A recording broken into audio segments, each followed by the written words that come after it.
Welcome to the next episode of For the Record. I am incredibly excited today to welcome Lea Wilhelm of the Peacock, a beautiful consignment store, actually 3 consignment stores in Calgary, Alberta. And today we are talking all things retail, fashion, how it relates back to the eye care industry, business and retail in general. Super excited. Thank you so much for being on the podcast. Thank you for having me. So you moved from Peacock Boutique to the Peacock. You took over a business that was established for, like, how many years was Peacock Boutique in Calgary before you actually took over? It would have been 48. Let's actually get into that because I'm really curious about it. You are taking over a business that is established and has a reputation in Calgary for almost half a century. How do you come in with your own ideas and kind of try to keep basically the magic of what's been created over these years and the longevity, but also kind of put your own spin on it? Like, what was that process like? A lot of observing. So I was really nervous and reluctant to make any big changes unless they stood out like a sore thumb. And I was like, okay, that needs to go, that needs to go. So I would say, like, initially it was a ton of observing, a lot of let's learn, how has this been done? Does it make sense? Because I think I am a little bit of like an analytical individual. I analyzed everything and how it worked, and was it the most efficient? Did it make sense to be done that way? I haven't changed it a whole lot, other than moving the locations, which I would say that piece resonates with me and how I wanted it to be seen in the community. But I haven't changed the business a whole lot. The idea of where your actual storefront is, I think that would be quite interesting to the people who are listening to this podcast, because I mean, optometry is a really unique industry because they're not just dealing with healthcare, they also have this retail side of their business. And to promote a sense of quality in terms of healthcare, a lot of times you really have to stick to that quality in terms of actual product that you're selling, which often means higher quality product, higher prices. Right. So I'm curious from your standpoint, because I think a lot of people mix up consignment and secondhand, and like those words can kind of get mixed together. And there's obviously thrift stores all over the place. Right. Consignment is very different, Yeah. and especially with the brand that you've taken over and continued to develop yourself. Right. Can you talk a little bit about the difference of what kind of your high-end consignment? Is that how you'd kind of put your, like, where do you put the Peacock in that I would realm? say we're like mid to high end, and it's interesting because I wanted to specifically only be high end, and I really was like, this is where we're going to go. We're going to go luxury. We're going to go super high end, but that brings an inherent risk with it. And so when I weighed pros and cons of all of it, I was like, I actually just really like this middle ground, because I think we're hitting a lot of our customer base is quite varied. So people that are 12 can shop here, and people that are 86 can shop here, and it's a little bit more inclusive. And so that really resonated with me. I would say that's why the mid to high. But so when you're building and maintaining this brand, yeah, how do you do that when you're trying to keep things at kind of that midpoint consumer, someone who appreciates quality, right, but doesn't necessarily want to pay for the designer prices, which is honestly one of the best things about consignment. It's why I do a lot of consignment and consigning myself. You're growing a very cool brand that has a really cool reputation in Calgary, and I think that you have. What I've seen over the last few years, as I've been fortunate to know you through the whole process of when you acquired the business, and then have moved locations and kind of have established a little bit of a revamp almost to the brand, like really keeping the history, but also bringing kind of a sense of modernization with your clients who have come here for years. Like, what do you think they see coming in now versus maybe what they saw in the past? Like, what are some of the things that you're trying to hold on to as a brand? I mean, the way that we display and organize has maintained. So we've always been a store that organizes by color. Simply for aesthetic pleasantries. Like, when you bring in a variety of brands, if you sort by size, it gets a little busy. So we've maintained that. I wanted to modernize the business a little bit. Yeah. So I mean, our fixtures are a little bit more modern than they used to be. But I felt that specifically with this location and moving it to such a vibrant part of our city, away from, like, although we were in the Beltline prior to, far less foot traffic, and I wanted to be in a bit of a higher end demographic and access to the neighborhood. I think being in vibrant neighborhoods, which all three of my shops are in, attracts tourists and a host of people throughout the city. And so I would say like the locations have modernized it a little bit, have contributed to that. Yeah, it's almost like the way that you've approached laying out the shops, or even maybe the brand and the feel itself, has almost followed the location a little bit. Yeah, and I like the aesthetic a little bit more now. It feels a little more me. A shop that was built out and designed by somebody else, like it was super beautiful and whimsical and cute, but that was a stage in my life, and I was like, you know what, I'm 40 now, and I want it to look like I'm 40, and I do feel like this store is very much, my persona. And I think that's crucial for business owners to understand, is that when you are developing a brand and you're trying to like kind of put the questions in place of how do I stay true to my brand, how do I make it authentic, and I think a lot of people try different things based on what other people are doing, yet kind of focusing on who you are, because if you really value the brand, if you're really behind it, then who you are almost kind of becomes that, and a lot of people will kind of respect and they lean into gravitate that. to the authenticity, I think, too. I want to jump back into how you organize your shops, because something that you do that is, like you mentioned, different than I think a lot of brands or stores would do is you organize by color, not necessarily by brand. Why? Because it looks so beautiful and so pleasing on the eye. Color flow, and like when your eye just catches a shade and then it just makes sense to go from yellow to orange to blue to whatever. If you look at paint chips in a store and are like trying to find the perfect shade, it's just so aesthetic. So we're rocking with it. Do you find it's a challenge for people who are coming in looking for specific brands, or do you see more benefit overall to people coming in and finding something that suits their vibe, and if they find a brand, they find it? Like, I'm really curious about that, because I don't think I've been into an optical boutique where all of the frames are organized per their specific brands. And I almost find that I gravitate just to the brands that I know versus actually going and looking at something that's maybe out of my comfort zone, but definitely my style, because I didn't know the brand. And a good optician will say, hey, I think there's actually something for you because there's a brand that's very similar, versus there's a style or a color that's very you. It fits your style, it fits your face shape, all of that. So why do you think it works? And why is it maybe a hindrance if people are coming in looking for brands? So definitely pros and cons to it. We look at it as an education opportunity for our customer that comes in. I've wanted my team to really focus on the customer experience and creating this warm and inviting environment. And so part of that is educating them on, yes, we organize by color, and we do it mainly so because it's pretty. And as a shopper, let's say you're a medium and a size this, and you really like black, and if you just go to that section, you'll just look for those specific things. As a business owner, that's a little bit of a limitation, because that customer maybe necessarily didn't open their eyes to all the other things that they could have touched, perhaps maybe would have liked or considered. So the entire, like in my space, we encourage our customers not to shop by size that they believe they are, because consigned clothing also has been worn, and so it's been worn, it's been laundered, and it may fit differently than a brand new garment. So you may see a size small on something and be like, oh, I'm typically a medium, but it's always one of those, like, each brand creates their garments differently. For us, it's a really big opportunity when a customer comes in to connect with them, to educate them, and then to kind of like share our why. Yes, we think it looks prettier, but then I find in secondhand clothing and in consignment, our customer tends to linger.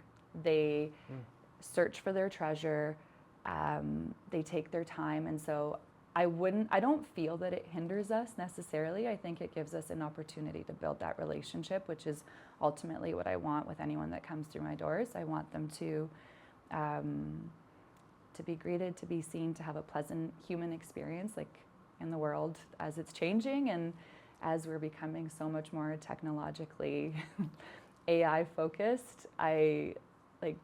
That is my focus. It's like, maybe I'm the only human you're talking to today, and I want you to spend some time in here and have a cool experience.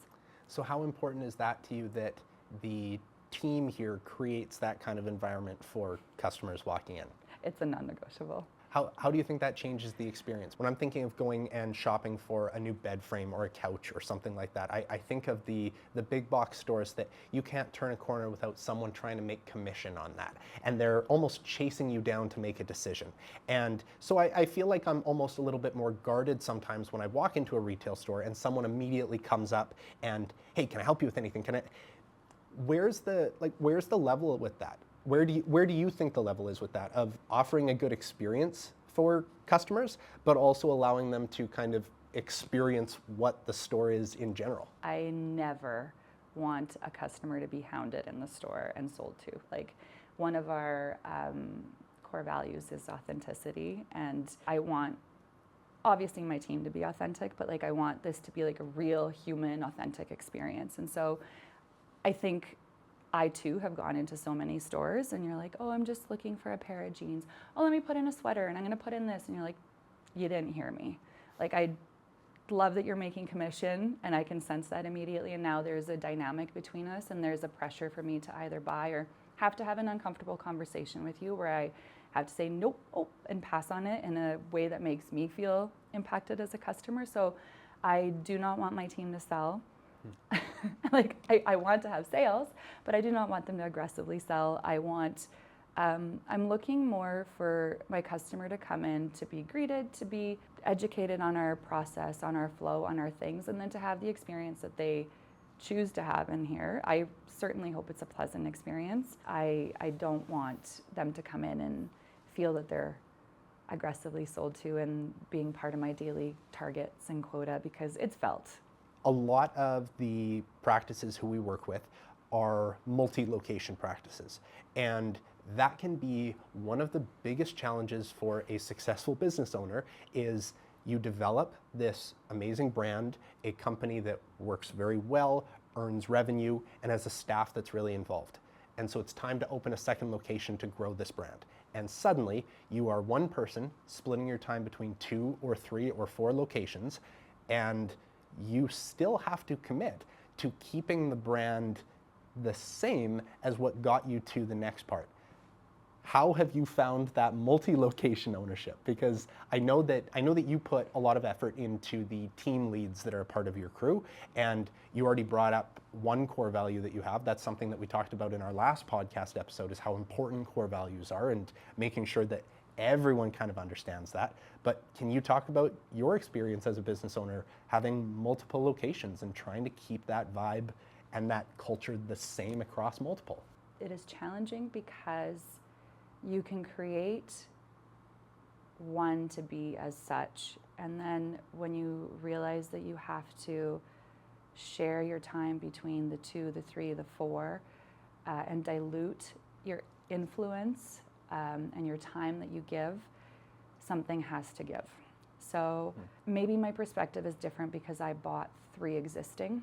When I first took over, I found that there were each shop had its own team, and each team worked specifically in that shop, and they became almost, they would battle the others.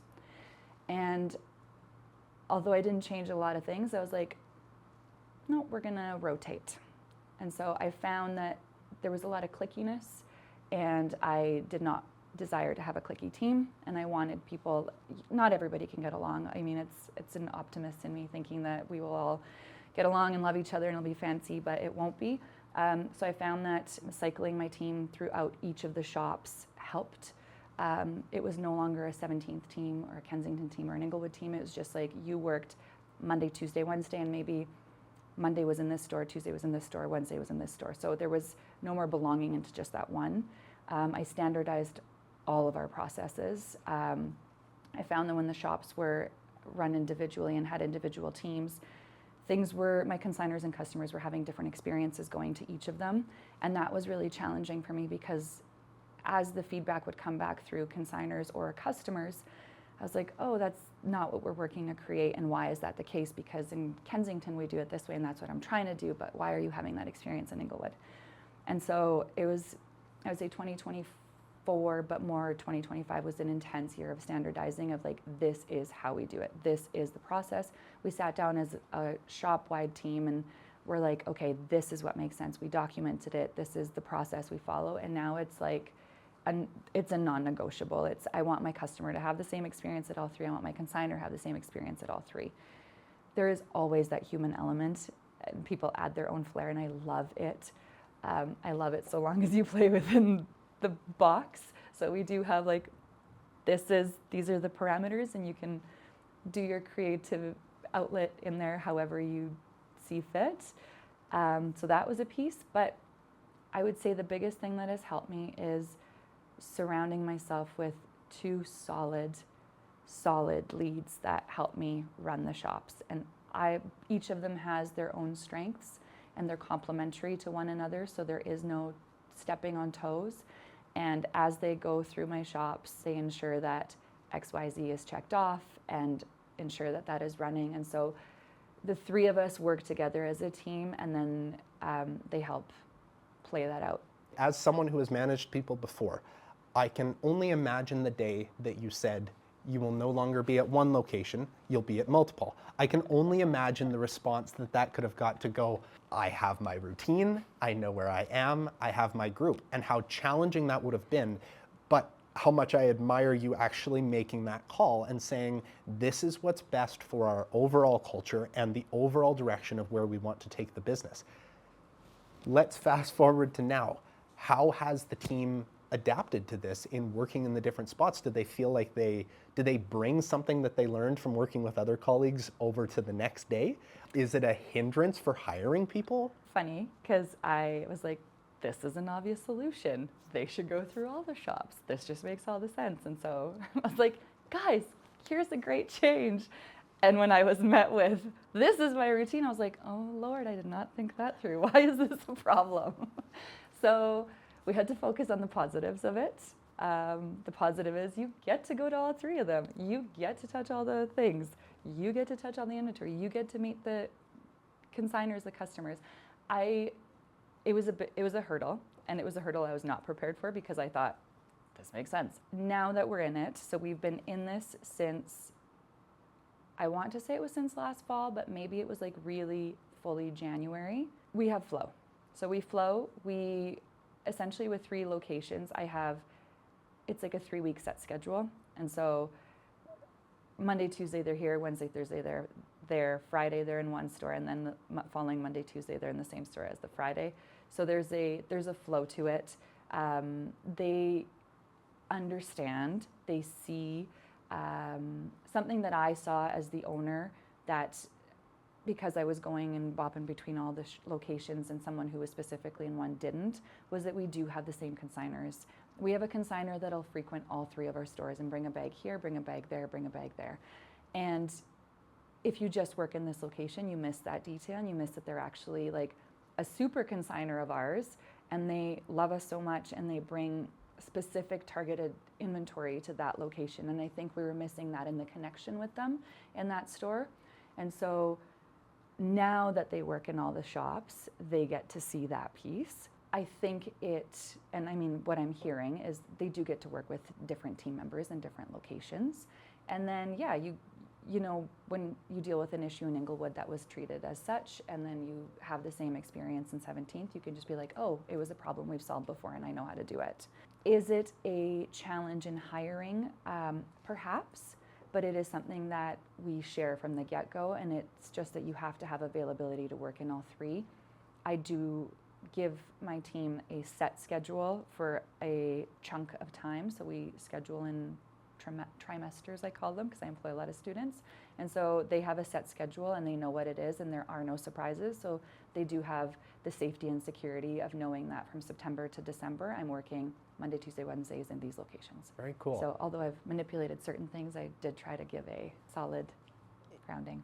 Yeah, and I think from a management standpoint, getting to see how all of the different team members work at the different locations, and understanding, like you said, there's going to be a different clientele, there's going to be a different type of audience at the different locations. So understanding fully the business's audience and core clientele, not just one specific segment of it, I have to imagine gives them a massive amount of perspective on the business as a whole and what you're trying to grow as well. I'd be remiss if we didn't talk a little bit of fashion, just because I do admire you as a fashion mogul in our city. And I want to know, we're moving into this episode's going to be coming out around August into the fall. What are some of the trends that people are looking at right now? The interesting thing with consignment is people bring us their garments that they no longer want to wear.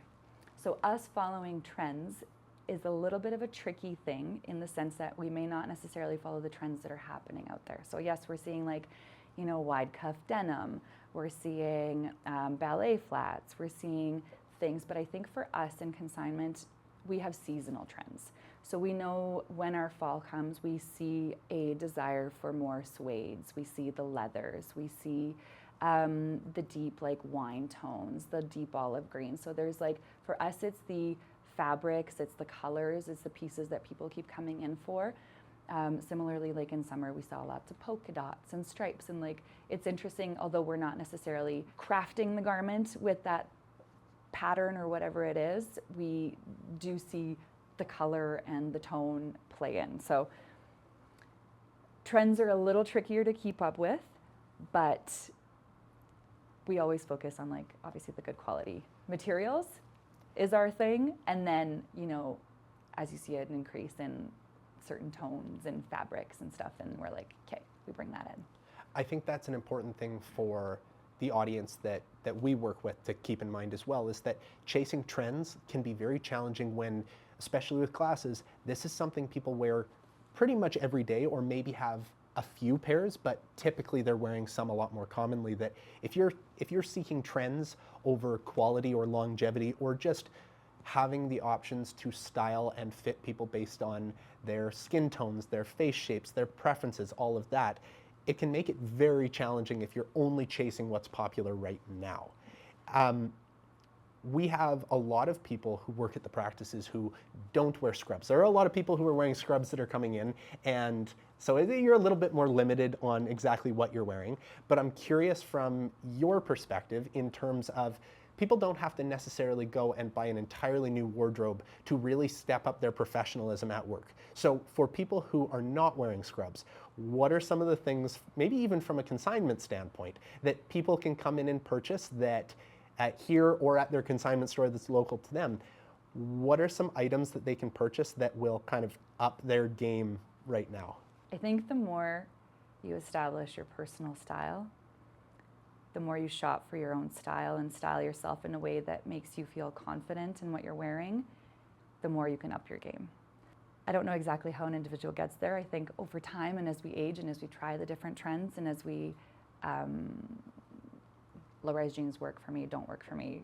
Wide leg jeans work for me, don't work for me. So I think as we go through that, classic solid trousers will always elevate a look.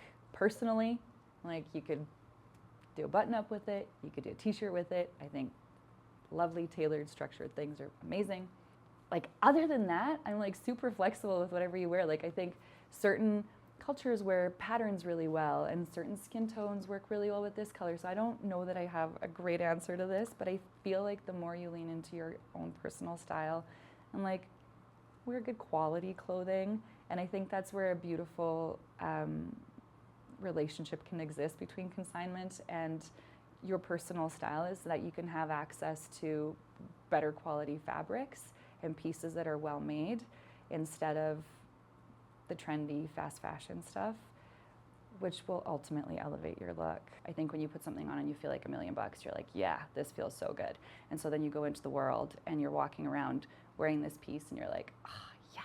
And you are not hiding behind it. You are not feeling uncomfortable in it. You are being yourself. You're being your authentic self 100%. And you're walking through beaming. If you walk down any of our streets and you just lock eyes with someone who feels like they look like $1 million in their outfit, you're yeah, you're rocking it. You told me the other day, and it was cool, because I caught you at our office. We were meeting about something different, and you said with so much, I could just tell the pride you took in it, that you said, I found my style, which was very cool to hear, because obviously it evolves over time, but when you do find it, then all of a sudden half the store disappears and you're only looking for the pieces that fit your style. How would you say that would change to the frames that you buy? Because I know that you have some cool sunglasses as well. If you go into an optical boutique, does the wall of frames kind of get a lot smaller now that you know your personal style? I think so. I mean, with age and time and experience, I had my seasons of trying all the wild, bold colors, and I now know orange does not suit me, and it just does not ever bring out a pleasant tone in my skin. So, yep, I would probably say I would gravitate to like the more classic things and the better made and the better quality and stuff that I will get longevity out of, because I will wear it every day and I will feel so confident and so great in it. So, yeah, I would probably say I would explore a little bit less now. Like, obviously, from time to time, it's fun to like, get that jazzy pair, but I 100% would gravitate to like my little selection. Lea, I feel so lucky that you gave me the time to chat today. I really do admire you. I think that you've done some amazing things here in the city and with this business, and I can't wait to see where the Peacock continues to go. Thank you so much.